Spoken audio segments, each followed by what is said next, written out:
Venezuela to force Maduro from power? Well, I think it probably would. I can't tell. That's up to him what he wants to do. I think it would be smart for him to do that. But again, we're going to find out. Look, Venezuela did terrible things to the United States. They sent hundreds of thousands of people, millions of people, into our open border. They sent their criminals, they sent their prisoners, they sent their drug dealers, they sent their mentally insane and incompetent people into our country more than any other country. Others did too. The Congo did. Others did too. And we just let them come right in because we were run by a stupid president. But you don't have a... You just watched the man normalize genocide and wrap it in red, white, and blue bunting. And if you are not absolutely ablaze with recognition right now, then history will never forgive us, because this is exactly how it begins, exactly how the machinery of mass violence gets its engine warm and running. Trump just told reporters it would be smart for Venezuelan President Nicolas Maduro to leave power while the United States has ramped up a military presence in the region, with more than 24 military strikes on vessels allegedly trafficking drugs. And here is where we must demand that your attention sharpens, because at least 100 people have been killed in these attacks that have been laundered through the language of drug interdiction, but read like chapters from the blood-soaked playbook of American empire, refreshed for a new generation of atrocity, and the president just shrugged his way through admitting regime change, while simultaneously vomiting forth claims that Venezuela, that the Congo somehow, are emptying their prisons and mental institutions, and sending us their criminals, and they're mentally insane. And if your spine is not tingling with the muscle memory of every fascist speech ever delivered, then you need to understand that experts said there is no evidence to support Trump's repeated statements that millions of immigrants in the country illegally came from jails, prisons, or mental institutions and organizations, including the Center for Immigration Studies and the Migration Policy Institute, said they knew of no reputable evidence for Trump's claim. Yet here we are watching him deploy what scholars of genocide call the rhetoric of dehumanization, with the casual brutality of a man ordering breakfast. And you need to sit with the cognitive dissonance tornado that just ripped through that clip, because Trump positioned his Venezuela comments as if they were some principled defense of American sovereignty, when in reality, President Donald Trump has in recent months authorized the Central Intelligence Agency to conduct covert operations in Venezuela, and said President Nicolas Maduro's days are numbered. Amid a buildup of U.S. forces in the region, the escalation targeting President Nicolas Maduro revives a Cold War playbook that had severe and lasting consequences for Latin American democracies and economies. So what we are watching is not border protection or drug interdiction. What we are watching is American imperialism conducting its latest workshop in regime change. And if you think I am being hyperbolic, then crack open literally any history book on American intervention in Latin America, because in the slightly less than 100 years from 1898 to 1994, the U.S. government has intervened successfully to change governments in Latin America, a total of at least 41 times. That amounts to once every 28 months for an entire century, and Venezuela is simply the latest laboratory for American domination, dressed up in the language of counter-narcotics and humanitarian concern. But let's peel back what is actually erupting in real time right now, because the current situation is genuinely alarming. Trump's Venezuela regime change adventure is in danger of degenerating into a strategic political and legal morass, as Trump gathered top national security officials and aides at an Oval Office meeting, seeking to define next steps in a showdown, now slipping out of his control. And meanwhile, on September 2025, President Donald Trump announced that the U.S. military had carried out a strike against a fishing boat off the coast of Venezuela, killing all 11 people on board with the cause given as drug smuggling, and there have been 20 strikes in the Caribbean Sea and Eastern Pacific Ocean, and 80 people killed, yet the U.S. has not produced any evidence that the Venezuelan boats it has targeted were carrying drugs, and Maduro denies it, which means we are watching extrajudicial killings, justified through unsubstantiated claims and sold to the American public through a propaganda apparatus that would make Edward Bernays weep with professional admiration. And the military buildup is staggering because President Trump ordered 7 warships carrying 4,500 personnel, including 3 guided missile destroyers and at least 1 attack submarine, to the waters off Venezuela. And this is the USS Gerald R. Ford Aircraft Carrier Strike Group, which is the largest, most powerful projection of American military might. And it is sitting off the coast of a country that poses zero military threat to the United States, which tells you everything about whose interests are actually being served here. Now let us turn to the rancid core of Trump's actual language in that clip, because when he says Venezuela sent their criminals, their prisoners, they're drug dealers, they're mentally insane and incompetent people into our country more than any other country. When he deploys that phrase, mentally insane and incompetent, he is engaging in what historians of fascism recognize as the textbook first step toward mass violence. And Donald Trump's descriptions of people from other countries and other racial and ethnic groups as subhuman animals is the kind of language we see in countries before they have ethnic violence or even genocide. It's the kind of language we see when authoritarian movements rise to power. He's appealing to the worst aspects of humanity, and it's straight out of the textbooks, and we should be very worried with how mundane it now seems. This is not political hyperbole. This is the documented historical pattern, and Donald Trump's language toward immigrants is not simply colorful rhetoric. It is a strategy with deep historical roots and dangerous consequences. From his very first campaign speech, when he claimed Mexican migrants were bringing drugs and bringing crime, to his recent warnings that immigrants are poisoning the blood of our country, he has called migrants animals, accused them of spreading bad genes, and described undocumented families infesting the nation. And the persistence of this language is not accidental, because scholars warn that framing people as less than human serves a political function. It makes punitive policies seem not only acceptable, but necessary. And the empirical devastation of Trump's claims needs to be centered here, because every single investigative effort to verify his mental institution story has come up empty, and Trump's campaign cited a report that late Cuban despot Fidel Castro included mental health patients in the Mariel boat lift of 1980, but that was 43 years ago, and Trump's stories have all been present tense claims about events purportedly happening during Biden's presidency, and they highlighted a 2022 article from Breitbart News about Venezuela supposedly freeing criminals from prison to become migrants, but Breitbart's vague and unverified claim did not mention mental health facilities or doctors at all. So what we have is a president building policy on manufactured fables and expecting us to treat them as facts.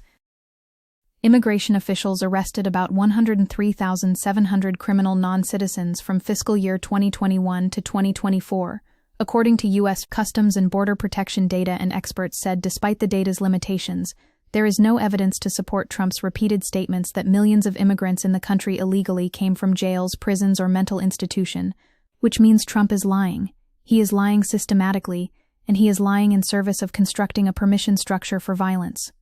Let's talk about Venezuela specifically, and the material reality of Venezuelan migration, because the Venezuelan immigrant population in the United States has grown quickly amid a spiraling economic and political crisis in Venezuela that resulted in the exodus of millions of Venezuelans, with about half of Venezuelan immigrants in the United States living in Florida. And since 2010, Venezuelans have been among the fastest-growing U.S. immigrant groups, with the population growing 318% between 2010 and 2023. And these are people fleeing an authoritarian regime that the United States helped create through decades of economic warfare and sanctions, because empirical evidence suggests that higher oil income in Venezuela is associated with higher, not lower, crossings at the U.S. southwest border, and the results contradict the notion that economic sanctions would increase migration flows to the United States. In fact, the data shows the opposite relationship. When Venezuela's oil income decreases, as would be expected under stricter sanctions, migration flows also tend to decrease, which reveals the absolute bad faith at the heart of U.S. policy, because the sanctions regime that was supposed to pressure Maduro instead created the conditions that generated migration flows that Trump now weaponizes as justification for military intervention in a perfect Ouroboros of imperial violence. And here is where the Venezuela situation becomes genuinely terrifying in its historical echoes, because the Trump administration is reviving the Monroe Doctrine for Latin America with the aim of keeping China out and securing oil and resources for itself, and suddenly the entire architecture of this intervention becomes transparently clear, because Venezuela's energy resources, particularly ultra-heavy crude oil, have a part to play since it holds the world's largest proven oil reserves, but much of that is extra-heavy Orinoco crude that requires diluents upgrading and major capital to bring to market. And despite having an ample supply, Venezuela is not a top player in hydrocarbons, as its oil and gas industry has suffered from years of poor investment and international sanctions. So what we are witnessing is not counter-narcotics or humanitarian intervention. What we are witnessing is resource extraction imperialism with a propaganda veneer, and Trump's boat strikes and naval blockades are the opening salvos of an oil grab that will be sold to the American public through the language of fighting crime and defending the border. The bipartisan consensus around American empire in Latin America should alarm you, because this is not just Trump. This is the entire structure of American foreign policy finding its most comfortable default setting. According to the Congressional Research Service, the Trump administration initially discussed the possibility of using military force in Venezuela, and according to a Latin American history professor, the claim of the presidency by Juan Guaidó was part of a U.S.-backed maximum pressure campaign for regime change that empowered an extremist faction of the country's opposition while simultaneously destroying the economy with sanctions, which means the first Trump administration already laid the groundwork for what is exploding right now, and the Democratic establishment offered precious little resistance because both parties are deeply invested in maintaining American hegemony in what they euphemistically call the hemisphere, as if geography grants the United States some natural right to dominate an entire continental region. What Trump said about Biden being a stupid president needs to be understood not as partisan mudslinging, but as fascist rhetoric about strength and weakness, because the authoritarian mind cannot comprehend policy disagreement as anything other than weakness or betrayal, and when Trump says you don't have a stupid president anymore, he is telling his base that he embodies the strong leader who will do what the weak leader could not, which is exercise unrestrained violence against the racialized other, and they're also more likely to believe another claim about migrants that President Trump makes frequently without evidence that they're coming from prisons and jails, mental institutions and insane asylums, millions and millions of people, and the NPR Ipsos poll found that fewer than a quarter of Americans believe that to be true, but among people who get their news from Fox and conservative media, it's more than half. So what we have is a propaganda ecosystem that has successfully convinced a huge segment of the population that dehumanizing lies are factual reality, and that is the prerequisite condition for mass atrocity. Now let's examine the international law dimension, because what Trump is authorizing is genuinely unprecedented, and for months the Trump administration has been striking suspected drug boats in the Caribbean Sea and Eastern Pacific Ocean, killing dozens of people, and international law experts, human rights officials, say these attacks breach international law, and the U.S. Congress has not authorized any armed conflict in these waters, yet the strikes have been presented as necessary to protect the U.S. from narco-terrorists, which means Trump is conducting an undeclared war without congressional authorization and violating international maritime law and sovereignty principles, and the silence from the so-called liberal establishment is deafening, because when Obama conducted drone strikes in Pakistan and Yemen, the same dynamics were at play, and the machinery of American empire grinds forward, regardless of which party controls the executive branch. The Congo reference in Trump's remarks is particularly telling, because it reveals the racist cartography of his imagination, where Africa and Latin America are undifferentiated sources of crime and chaos. And this is the colonial gaze in its purest form, the reduction of entire continents and their peoples to threatening masses that must be repelled through violence. And if you think that language does not have material consequences, then you have not been paying attention to the fact that the administration later conceded that nearly 30% of the migrants sent to Guantanamo were considered, quote, low-threat illegal aliens with no serious criminal record, which means Trump's rhetoric about dangerous criminals is being deployed to justify the imprisonment of people who pose no threat whatsoever, and Guantanamo's use as a detention facility for migrants is itself a howling violation of human rights law that should provoke international condemnation, but instead gets normalized through media coverage that treats it as just another policy option. The historical amnesia required to accept Trump's framing is staggering because American intervention in Latin America is not some distant Cold War memory. It is ongoing continuous violence, and how it is difficult to escape the conclusion that U.S. interventions did not serve U.S. national interests well. They generated needless resentment in the region and called into question the U.S. commitment to democracy and rule of law in international affairs, and the downward trend in the past decade and a half is a positive development much to be encouraged, except that downward trend has now reversed catastrophically as Trump resurrects the most brutal playbook of American interventionism and packages it for a 21st century audience through the language of border security and drug interdiction. Guatemala 1954, Chile 1973, Nicaragua throughout the 1980s. These are not ancient history, these are living memory for millions of people across Latin America, and the intergenerational trauma of American-backed coups and death squads and disappeared activists shapes the political consciousness of entire nations, and now Trump wants to add Venezuela 2025 to that blood-soaked ledger, and we need to talk about the mechanism by which this propaganda works, because Trump's statement that others did too when referring to the Congo and other countries is the tell. It reveals that the specific factual claims do not matter. What matters is constructing a narrative where America is under invasion from subhuman hordes, and once that narrative is established, the policy violence follows, as naturally as night follows day, and that claim is false, according to NBC News. But the falseness is irrelevant to the political project because Trump is not making an empirical argument. He is constructing an emotional permission structure. What they're hearing is a drumbeat of the language of this administration. And you repeat over and over and over again, these are criminals, this is a crime spree, until the lie becomes accepted reality among his base. The media's complicity in sanitizing this language cannot be overstated, because every time a news outlet reports Trump's claims without immediately centering that they are lies, every time they use euphemisms like controversial or inflammatory instead of fascist or dehumanizing, they are lies every time they use euphemisms like controversial or inflammatory instead of fascist or dehumanizing, they are participating in the normalization of genocidal rhetoric, and the media shouldn't be unwittingly helping him further advance his fascist goals, and instead of giving his remarks a wider audience, news organizations must plainly point out that Trump uses this language to dehumanize his fellow citizens, create a path to violence, and destroy democracy. But the dominant media paradigm remains both sides balance and access journalism, which means Trump's lies get repeated and amplified while the systematic debunking gets buried in paragraph 17. Let us return to the regime change question, because Trump's feigned ambiguity when asked if the goal is to force Maduro from power is classic authoritarian doublespeak. Even close Trump advisors aren't entirely sure whether the gunboat diplomacy is a drug trafficking operation with undertones of regime change or a Caracas coup operation masquerading as drug enforcement, which reveals the deliberate confusion at the heart of Trump's strategy, because by keeping everyone guessing about ultimate intentions, he maintains maximum flexibility to escalate, while claiming he is only responding to circumstances, and this is how imperial violence gets incrementally normalized, through mission creep and goalpost shifting, until suddenly we are in a full-scale military intervention that nobody explicitly authorized, but that everybody tacitly accepted through bureaucratic inertia and media complicity.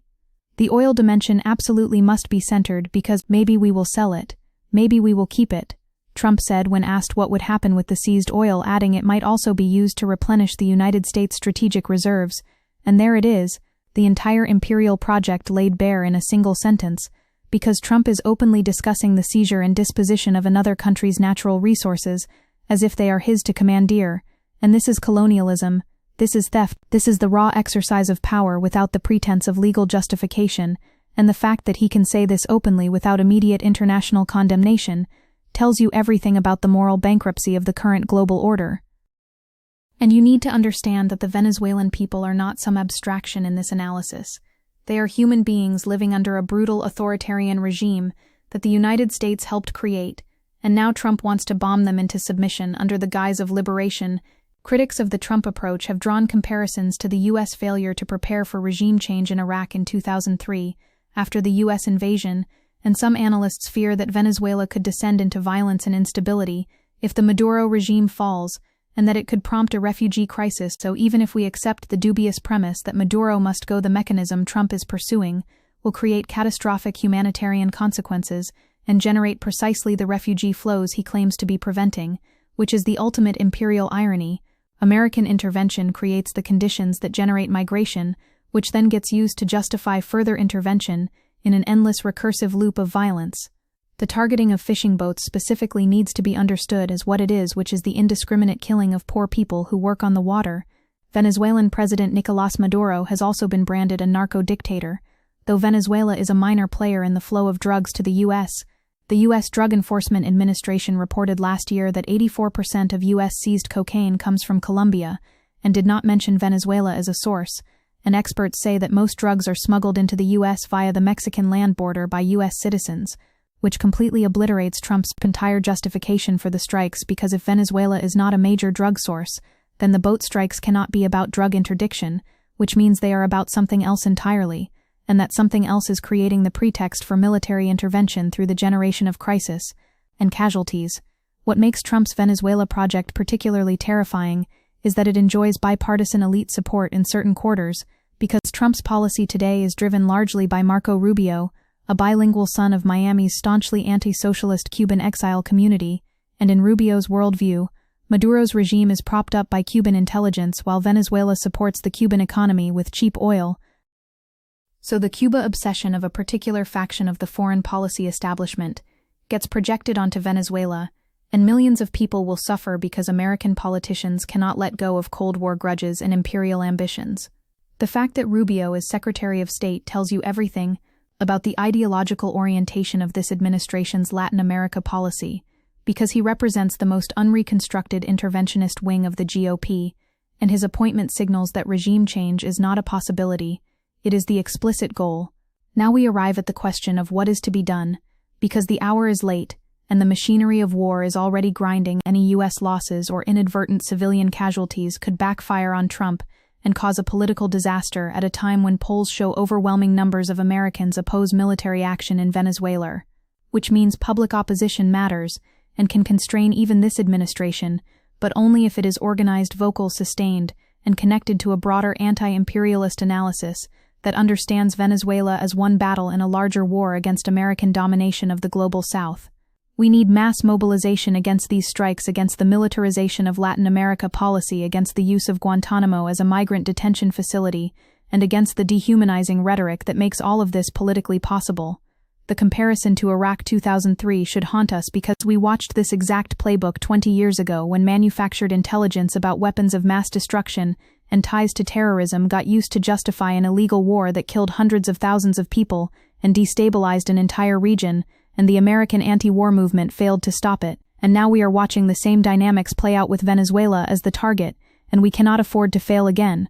The cost of American imperialism is measured in disappeared activists and tortured prisoners and refugee families drowning in the Mediterranean and the Rio Grande, and displaced communities whose traditional lands get seized for resource extraction, and every single one of those costs should be laid at the feet of the politicians who authorize this violence, and the media outlets that sanitize it, and the American public that accepts it through passivity and ignorance.